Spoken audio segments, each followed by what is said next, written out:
காயத்ரி, உங்க கனவை அச்சீவ் பண்ண நீங்க என்ன பண்ண போறீங்க? நம்ம அரசு இளைஞர்களோட கனவை அரசு கொள்கைகளா மாற்றி அதை நினைவாக்குற திட்டத்தை கொண்டு வந்திருக்காங்க.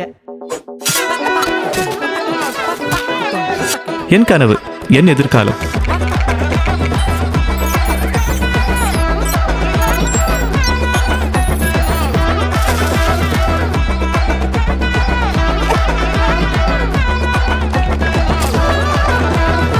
உங்க கனவை சிஎம் கிட்ட சொல்லுங்க.